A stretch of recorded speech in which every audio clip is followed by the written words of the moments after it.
Setelah gue bikin video sehari bersama HP Vivo ini, banyak banget yang request buat bandingin sama Samsung A55. Dan setelah gue lakuin beberapa tes buat kedua HP ini, hasilnya cukup menarik. Jadi, HP mana yang bisa berebut poin lebih banyak dari topik-topik di sini? Yuk kita bahas. Ngomongin desain dan feel kedua HP ini bener-bener bertolak belakang ya. Samsung itu HP tebal, cukup berat, dan berframe dari metal. Sedangkan Vivo itu dia tipis, enteng, dan framenya dari polikarbonat. Kalau nggak pakai case, V40 ini agak ketipisan sebenarnya, sehingga pas digenggam gini ada rasa takut keselip dan jatuh. Sedangkan A55 agak ketebelan, tapi framenya cukup solid. Karena dari metal tadi, cuma agak tajam di tangan dia. Kalau udah dipakein case beda cerita sih, tergantung pemilihan case kalian juga. Paling yang ngebedain di sini desain back kamera modulnya ya, yang mana Samsung lebih minimalis, sedangkan Vivo cukup rame dia. Untuk material backnya sama-sama dari kaca dengan tekstur matte finish gitu di Vivo, sedangkan Samsung agak glossy. Tapi overall kedua HP ini minim dari jiplakan sidik jari. Untuk perlindungan di A55 ini pakai Corning Gorilla Glass Victus Plus ya, sedangkan Vivo ada juga tuh, tapi namanya masih cukup asing. Pakai perlindungan dari Schott, perusahaan dari Jerman yang ternyata masih saudaraan sama Zeiss.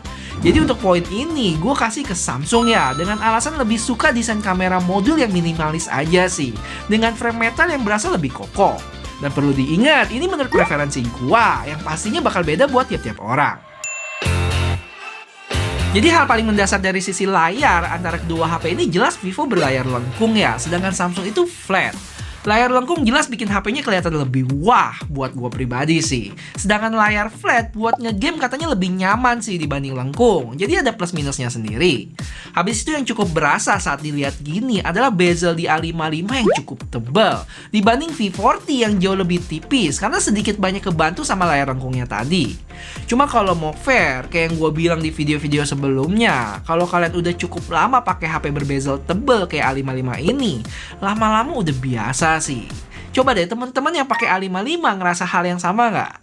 Selebihnya mirip-mirip lah ya, punya kualitas layar yang sama-sama bagus dengan ukuran yang sedikit lebih gede di Vivo, terpaut 0,18 inch. Resolusinya juga sedikit lebih tinggi di Vivo ya dengan 1,5K. Untuk tingkat kecerahan yang gue langsung tes di outdoor, gue berasa mirip-mirip aja sih. Atau tampaknya Vivo terangan dikit nih. Overall untuk layar, pilihan gue lebih condong ke Vivo karena emang suka layar lengkung aja buat sekarang. Berasa lebih wah aja gitu.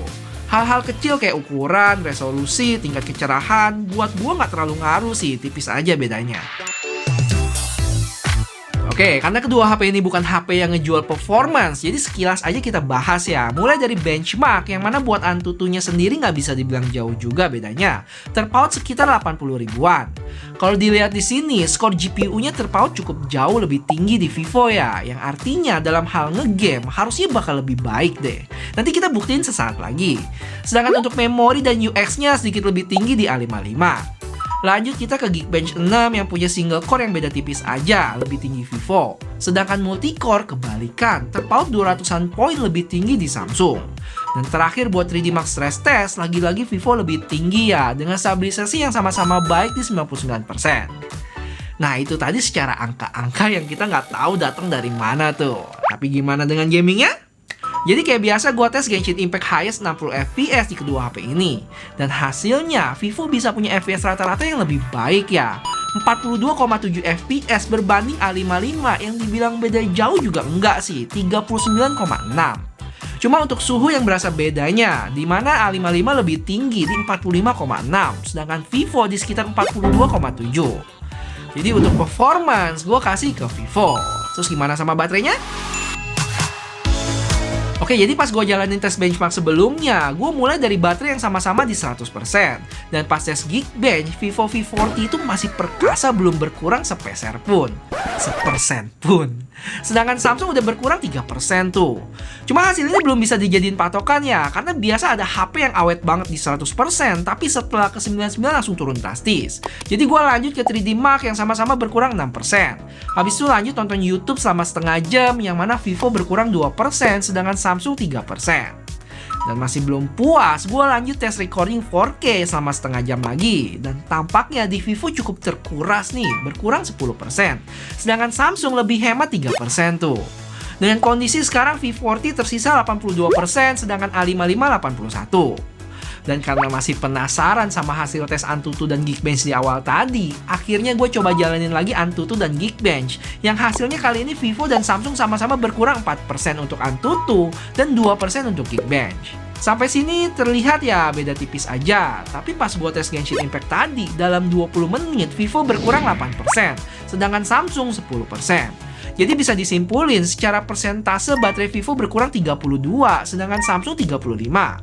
Tapi kalau secara MAH sebenarnya mirip-mirip aja sih, selisih 10 poin aja. Cuma kalau disuruh pilih, gue kasih poin ini ke Vivo. Mungkin secara konsumsi daya mirip-mirip, tapi jangan lupa satu hal, yaitu dukungan charging, yang mana Vivo lebih cepat di 80 watt, sedangkan Samsung 25 aja. Dan supaya channel ini bisa cepet-cepet mencapai 1 juta subscriber buat collab sama Gadgetin, buat yang belum subscribe, boleh sikat tombolnya sekarang ya, bakal berarti banget. Thank you. Oke, sebelum kita bahas kualitas foto dan video kedua HP ini, mari kepoin dulu fitur kameranya yang gue cukup happy sih. Karena kedua HP ini sama-sama bisa pindah lensa depan belakang dan sebaliknya. Jarang loh ada HP yang bisa lakuin ini. Cuman sayangnya untuk Vivo cuma bisa di 1080p 30 fps aja. Buat 4K-nya kalau gue lihat di sini nggak ada pilihan tuh. Sama juga saat 4K 30 fps, entah kenapa di Vivo nggak bisa pindah ke ultrawide. Cuma kalau ngomongin pindah lensa ke ultrawide, Samsung masih improve sih buat perekamannya, karena saat pindah pasti nge-freeze gitu.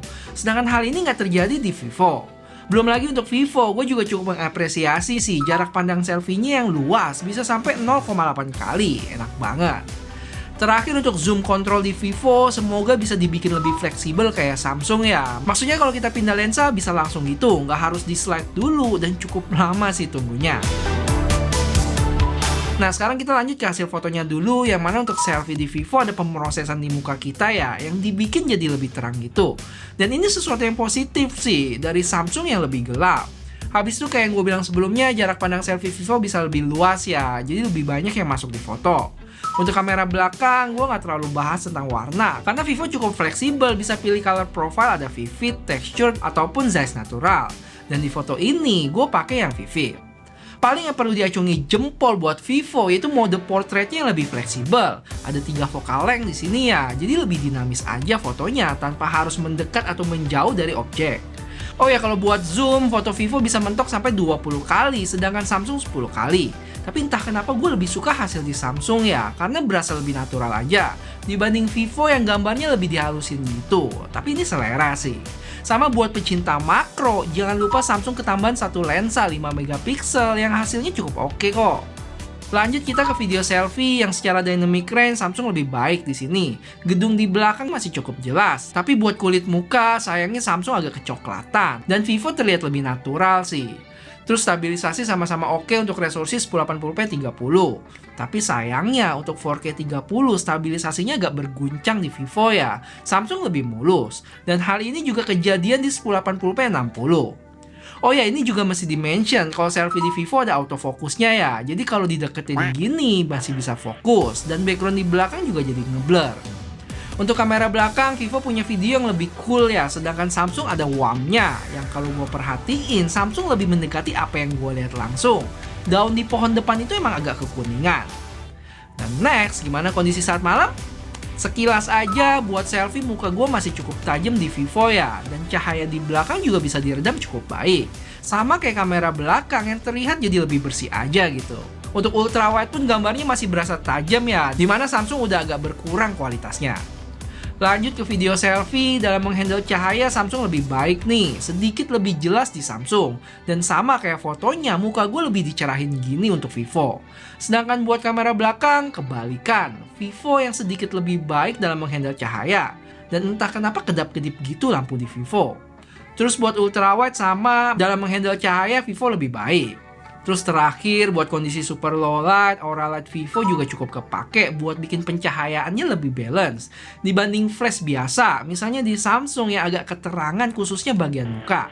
Walaupun sebenarnya agak tipis juga sih. Jadi secara keseluruhan untuk topik ini poin gua kasih ke Vivo ya. Cukup kuat dalam hal fotografi dengan berbagai fitur-fitur yang ada beserta Zeiss-nya.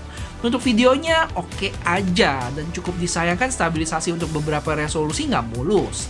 Plus kemampuan pindah lensa di resolusi 4K 30 dan 1080p 60-nya nggak jalan.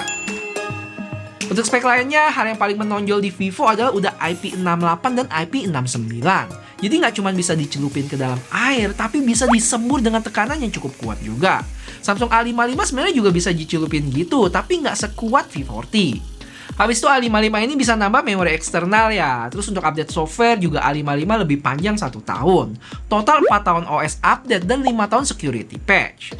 Dan kalau ngomongin software, buat gua One UI-nya Samsung masih susah buat diusik ya. Mulai dari sisi keamanan yang dilengkapin sama Samsung Knox plus fitur auto blocker favorit gua. Terus untuk AI-nya juga baru-baru ini kedapatan fitur baru yaitu Circle to Search. Kalau mau ilangin orang di foto juga pakai fitur object eraser-nya yang cukup baik. Belum lagi ada kustomisasi good lock dan lain sebagainya. Sedangkan Vivo dibilang jelek juga enggak ya, oke juga kok. Animasinya gue suka, multitasking oke, dan buat AI-nya pun di V40 ini baru aja ketambahan AI Eraser yang sekarang lebih canggih dibanding model sebelumnya V30. Lagi-lagi kalian bisa cek video gue yang ini ya untuk detailnya. Terus kalau ngomongin haptic feedback, Samsung lebih baik di sini dibanding Vivo yang cukup lemah dan getarannya nyebar gitu. Kalau untuk stereo speaker kedua HP ini,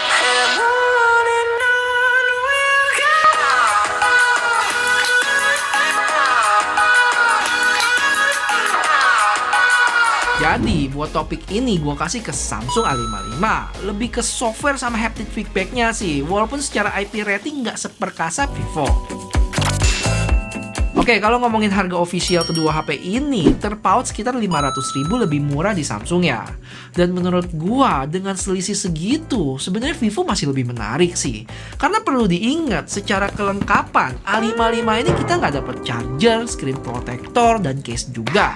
Jadi kalau dihitung-hitung ya mirip aja. Tapi karena A55 ini udah keluar lama, pas gua cek di Tokopedia, harganya bisa jadi 5,3 juta untuk varian 8+256. Nah, artinya selisih 1 jutaan lebih, dan ini cukup jauh bedanya. So, untuk poin ini gue kasih ke Samsung ya, walaupun nggak menutup kemungkinan beberapa bulan ke depan harga di Vivo bisa berubah. Jadi pantau-pantau aja tuh. Dan sekali lagi ingat, poin-poin yang gue kasih ini menurut preferensi gue ya. Kalau menurut kalian dari sisi desain lebih baik Vivo, ya monggo. Atau untuk topik lainnya, misalnya Samsung harusnya dapat 2 poin karena menurut kalian bagian software itu penting banget, ya silahkan juga. Intinya diserap aja semua data yang gue sajiin, dan buat penilaiannya kalian tentuin sendiri sesuai sama preferensi, kebutuhan, dan budget masing-masing, oke? Nah, kalau bisa gue simpulin, dari sisi desain dan feel, kedua HP ini benar-benar beda aliran. Vivo menganut aliran HP tipis, enteng, dan cukup nyaman digenggam karena lengkungan di sisi layar dan backnya.